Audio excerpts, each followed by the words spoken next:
want to say we have Art. Thank you so very much for inviting me, and obviously Adair's Iowa's #1 county. Right on. That's the first time I've seen that sign. #1 county. Alphabetical. That's what it is. Okay. Seeing how my last name is Adams, which is ADA, I'll run with that. We have a pretty important election coming up. Obviously, as you all know, that's why we're here. I'm honored by both of my opponents. One is a patriot who will be speaking soon in Mauer, and I thank him for his service. And in addition to that, we also have Mike Scherzan, and he's a business guy and a really good guy as well. Instead of going through the whole platform, there are things that we really care about collectively as a group of Democrats, right? We care about clean air, clean water, clean ground. We care about fully funding education. We absolutely care about making certain that we fund the VA fully.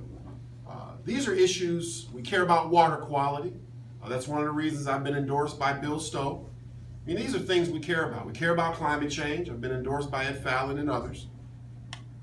But one of my platform issues, and several of you have heard from us and me before, right? We're 23 days out as of today. So if today's the first day you're hearing from me, I did something wrong. But that's rural repopulation. It's rural repopulation. 11 of our 16 counties are losing people today. Okay, 11 out of our 16.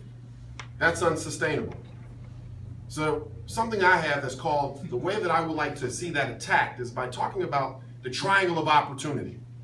And so when you look at Polk County, which has a major population center, you look at Omaha, Nebraska, a major population center, and then you look at Kansas City, Missouri as a major population center. Inside this triangle of what I call the triangle of opportunities perfectly sits Iowa's 3rd congressional district. Now in that, my wife is a pharmacist, and prior to her recent job, which she's only had for about 10 or 12 weeks now, she actually managed rural pharmacies, anywhere from 8 to 10 pharmacies overnight, from 11 at night to 8 in the morning, from our home in Dallas County. And she was able to do that because we have a high-speed broadband internet access. And she was able to accomplish that. So she worked remote from Dallas County. Well, my thought would be, rural Iowa has an asset, has a tremendous asset. And that tremendous asset is that, our family values in our community are incredible in rural Iowa. Our kids, your children, your grandchildren can run 15, 16 blocks away, half a mile away.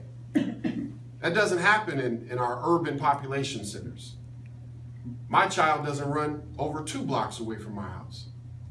So if we leverage that asset in order to repopulate, how can we do that? Well, my thought is that why not have an investment in broadband internet access that's reasonable? What would end up happening is 3 things. 1, folks could be like my wife was. They could actually be a remote employee to either Des Moines, Iowa, Omaha, Nebraska, or Kansas City, Missouri. Immediately. That's a game changer. And for our communities in our 3rd congressional district, that opens up a world of possibility for employment.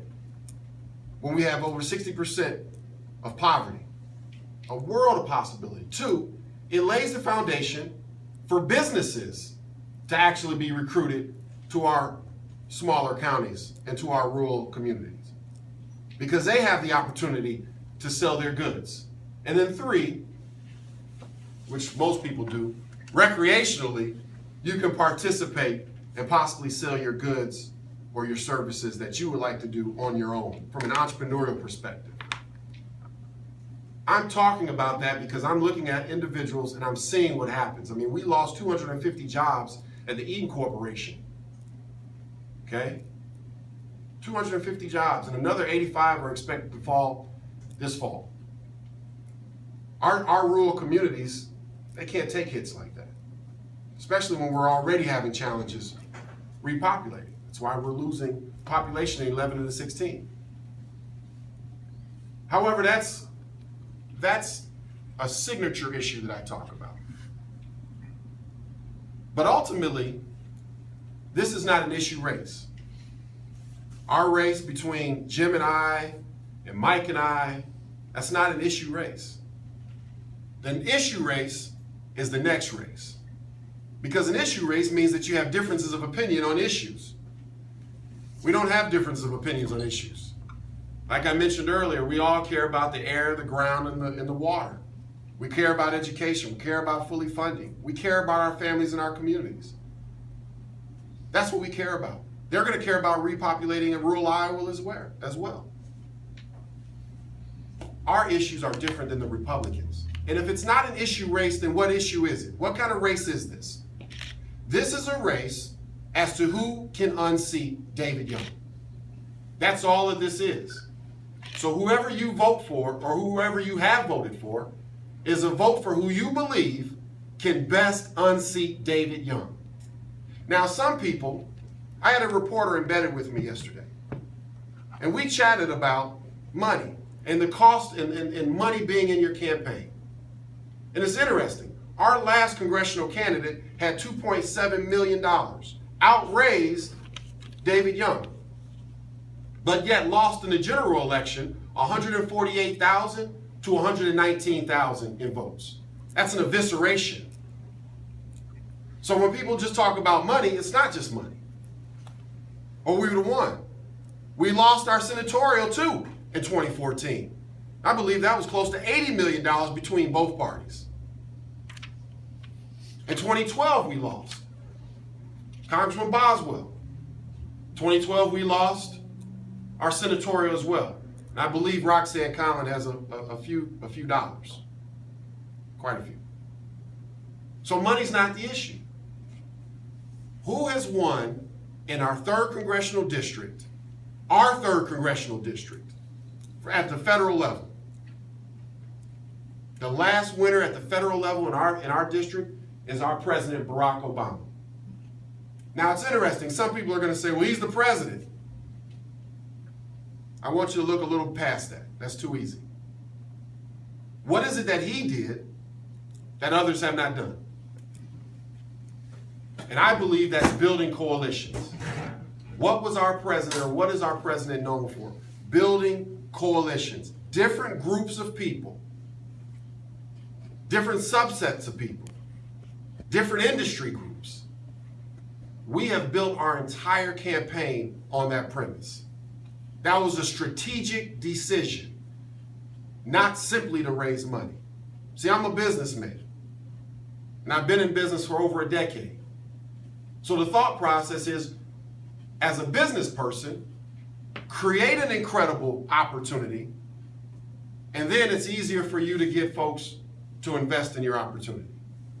And that's what this is. It's an investment in your candidate. It's an investment in tomorrow.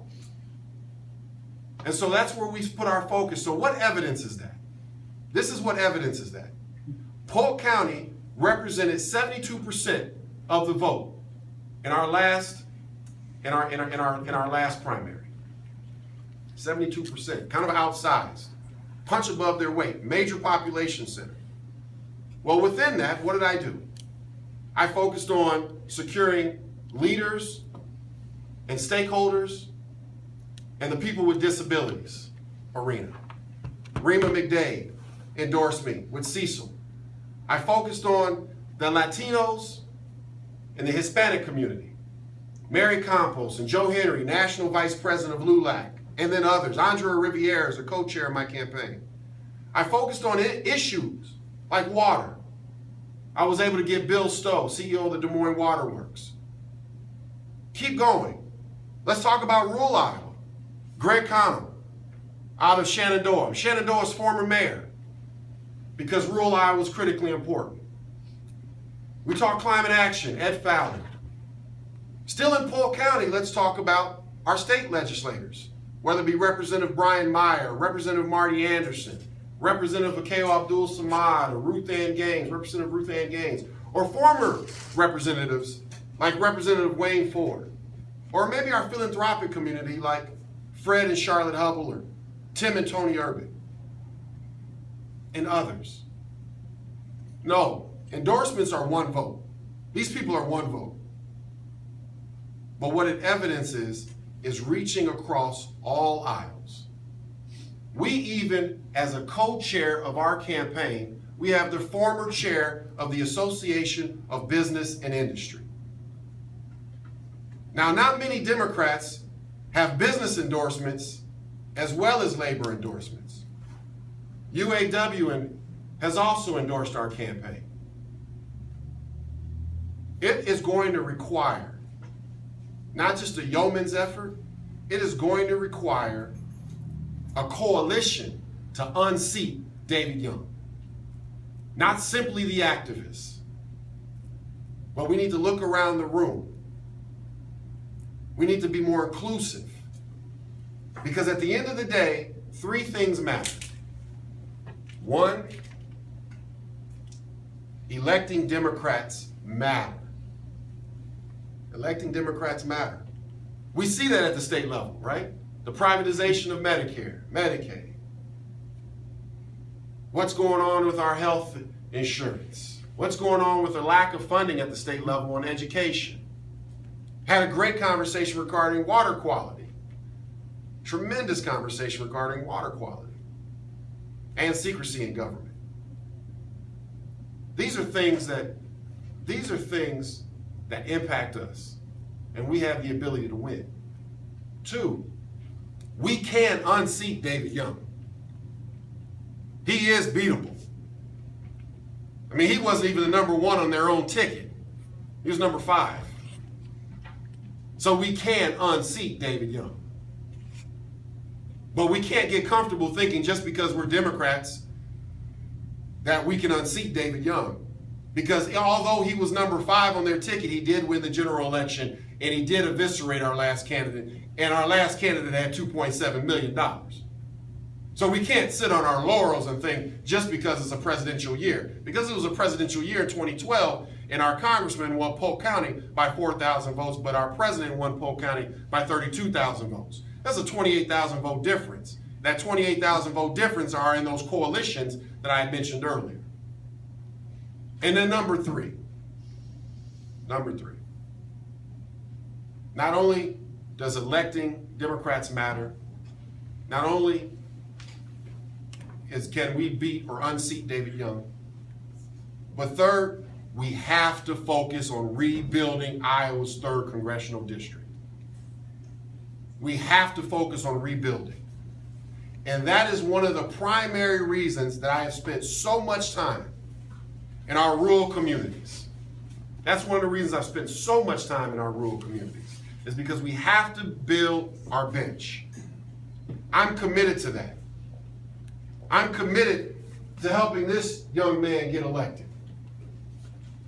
I'm committed to others in our state house and our state senate getting elected.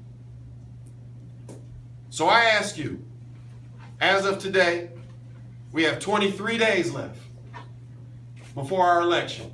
I ask of you that on June 7th, that you vote A. You don't even have to go B or C. You vote A. Hopefully A is Adams. But you vote for Adams. I thank you for your time. I thank you for being here today. It's a pleasure, and I'm honored to be with you. And down the home stretch, you all are some great Democrats that come out on a beautiful Sunday afternoon. And I'm going to be here for a few more moments, but thank you for having me today. Thank you.